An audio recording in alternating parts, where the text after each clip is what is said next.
हाँ भाई पलून मच्छी है, ताज़ी सूई है जी। बहुत सोहना गुलाबी थाना जी, मुठी का। ठंडी सील कोई हौल नहीं करती जी। जात बिरग वाली बच्ची है, तोर लग मगर बहुत सोहना बच्चा जी बच्ची जर्सी जी। पूरे सोहने बड़े कद काठ वाली है जी। मोर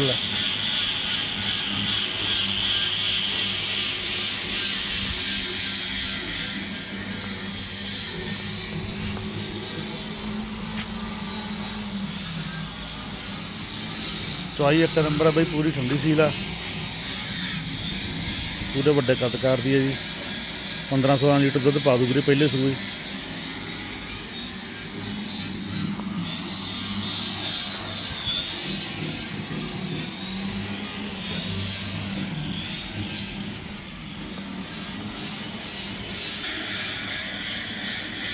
गरू थान चेक करो, चेक करो जी थान बहुत सोहना गुलाबी थान।